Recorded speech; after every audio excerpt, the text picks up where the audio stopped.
আসসালামু আলাইকুম। বিসমিল্লাহির রহমানির রহিম।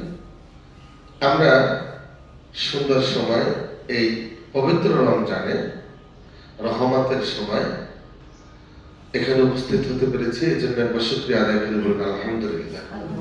আমরা দুটো টিম করবো, এই টিম আর একটা করবো ওই পাশে বি টিম। আপাতত আমরা আপনাদের এই টিমের সাথে একটু কথা বলি, তারপর বি টিম তৈরি করে আবার কথা বলবো। এখন বলছিলাম রোজা, রোজা এটার ইংরেজি জানি সবাই ফাস্ট, কিন্তু যদি বলা হয় ফাস্টিং ফাস্টিং তাহলে বলবেন যে এটা হলো রোজা অবস্থায় থাকা বা রোজা অবস্থায় আছি, ঠিক আছে। এখন একটা সুন্দর জিনিস হলো যে আজকে কত রোজা? 5 রোজা। কারণ তো আজকে 5 রোজা, এটার কোরিয়ান ভাষা হচ্ছে খুমশিট। কোরিয়ানটা আবার ইংলিশে বলার পর আমরা কোরিয়ানটা বলবো। তো কোরিয়ান কি? খুমশিট। রোজা যেটা ফার্স্ট সেটাই হলো খুমশিট। এখন বলেন যে আমি রোজা কি হবে?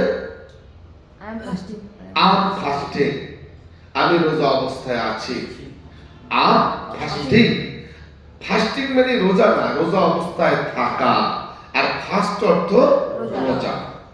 Is it clear? সুন্দর। তাহলে এবারে আমি যেটা বলছিলাম যে আপনি বলছিলেন আপনার মেয়ে ইংরেজিতে দক্ষ, একটু আগে বলেছিলেন, এটার ইংরেজি করেন তো। My daughter is intelligent in English. My daughter is কি হবে? গুড অ্যাট কি হবে? My daughter is good at in English. আপনারা সবসময় মনে রাখবেন, কোনো কিছুতে কেউ যদি দক্ষ থাকে তাকে বলবো গুড অ্যাট। কি বলবো? আমার সাথে বলতে হবে, কি বলবো? Good at. মাঝে মাঝে ওদের ধরেন, হ্যাঁ, কি বলবো? Good at. কি বলবো? Good at. কি বলবো? Good at. কি বলবো? Good at. কোন কিছুতে অদক্ষ থাকলে বলবো ব্যাড অ্যাট। ক্লিয়ার? এই সূত্র আমরা কাজে লাগাই দেব। তাহলে আমি দক্ষ, আমি দক্ষ কিসে দক্ষ? যে কোনো একটা কিছুতে দক্ষ। তাহলে বলেন রাজু স্যার ইংরেজি ভাষায় দক্ষ। Raju sir good at English. এখানে একটা প্রিপজিশন ইন দিলে হয়, না দিলেও কোনো সমস্যা নেই। রাজু স্যার ইংরেজিতে দক্ষ, রাজু স্যার কোরিয়ান ভাষায় দক্ষ। রাজু স্যার ইজ বসাইতে হবে, বিবাদ বসাইতে হবে। আমির বেলায় শুধু আমি, এই পৃথিবীতে আমি যখন বলবো তখনই আম বলবো, আর সেটা চাপাই দেবো, বুঝেন আম বলবো, আম। তাহলে am good at English. Raju sir Korean ভাষায় দক্ষ, Raju sir is good at in Korean বা শুধু কোরিয়ান ল্যাঙ্গুয়েজ।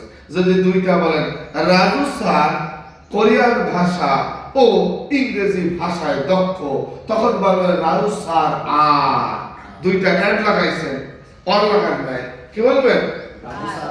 রাজু স্যার আর। ঠিক মতো বলেন, কি বলবেন? রাজু স্যার আর বলবো না, আ বলবো। কি বলবো? আ বলবো। কারণ আর এর পূর্বে ভাওয়েল থাকলে বেশিরভাগ আরটি সাইলেন্ট হয়ে যায়। তাহলে এই রোজা নিয়ে আমরা কথা বলছিলাম খুমশিক। এই খুমশিক নিয়ে ইংরেজিটা আলোচনা করার পর আবার কোরিয়ানটা আলোচনা করব। তাহলে রাজু স্যার কিসে দক্ষ? তাহলে রাজু স্যার যদি দক্ষ, আমার মেয়ে দক্ষ। মাই ডটার ইজ, কয়জন? একজন না দুইজন? My daughter is good at in English. এখন যদি ভার্ব থাকে, এটা নাউন। যে বাংলা বাক্যে শেষ শব্দে কোনো কিছু করা বোঝায় না, সেই বাক্যগুলোকে বলা হয় বিবাদ বা ভার্ব। তাহলে যে বাংলা বাক্যে শেষ শব্দে কোনো কিছু করা বোঝাইবে না, সেই সমস্ত বাক্যে আমরা মাঝখানে একটি ইজ দেব, অথবা আমি থাকলে এম দেব। তুমি, আমরা, তাহারা বহুবচন থাকলে আ দেব। আর সে, তিনি, একটি বা একজন হইলে কি দেব? ইজ দেব। তাহলে এবারে যদি বলেন আমরা দক্ষ, উই আর গুড অ্যাট। কিসে দক্ষ? আমরা কোরিয়ান ভাষায় দক্ষ। We are good at in Korean language. We are good at Korean language. আমরা ইংরেজি ভাষায় দক্ষ। We are good at English language. আপনারা সবাই উচ্চ শিক্ষিত লোক, কেউ লয়ার, কেউ মাস্টার্স পাস করা, কেউ ইঞ্জিনিয়ার। তাহলে আমরা যদি না পারি কেউ পারবে না ইনশাআল্লাহ। বলেন আমরাই সেরা। এবারে বলেন তাহলে, এবারে আপনি যেহেতু একজন মেয়ে নারী, আপনি লয়ার বললো, একজন যদি নারী, তাহলে আপনার কাছে কথাটা মানাবে, সবার কাছে মানাবে, বেশি মানাবে, যাকে যেটা মানায়।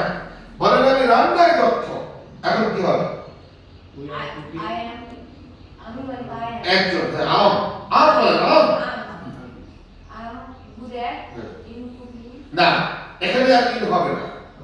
কোন ভাষা বা বিষয়ের পূর্বে ইন দিবেন, না দিলেও চলবে ওকে।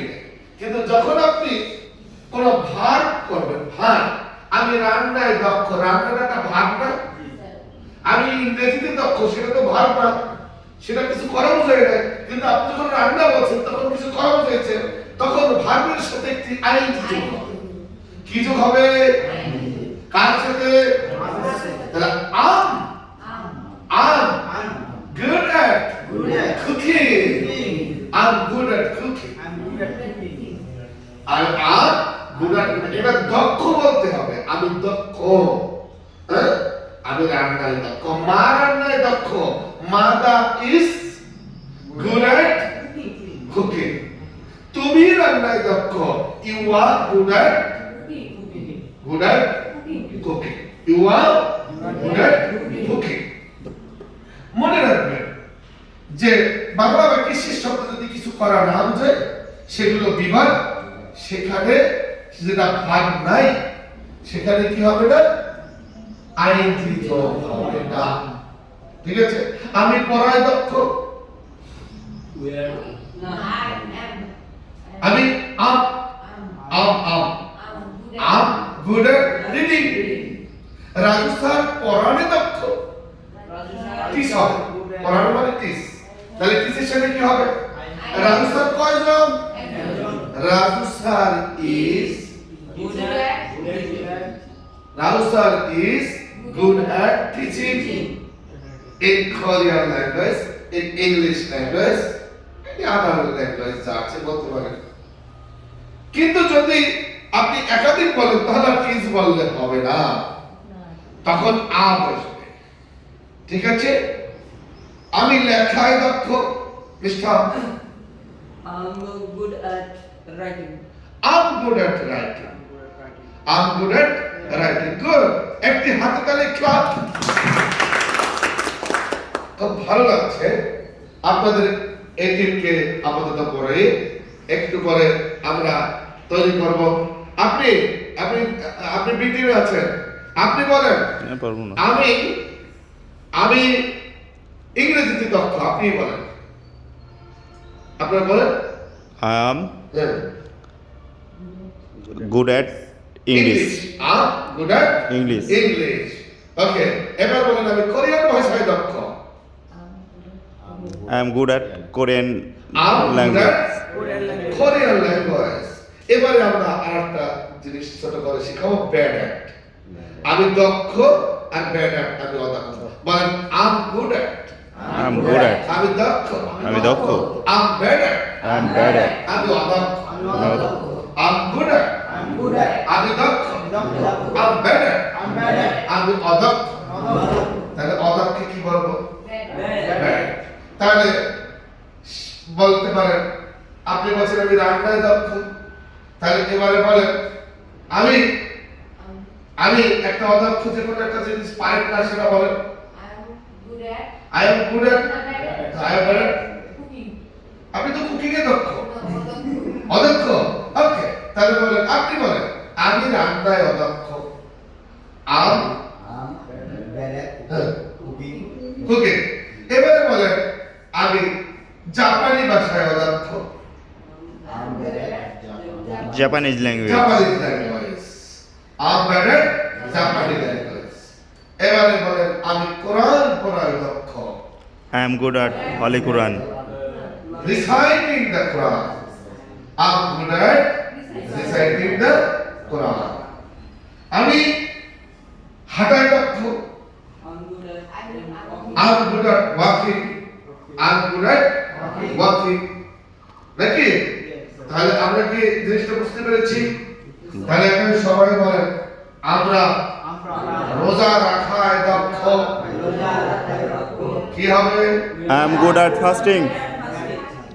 We are good at fasting. হাতে তালি। খেলা। সবাই একবার বলি আলহামদুলিল্লাহ। আলহামদুলিল্লাহ।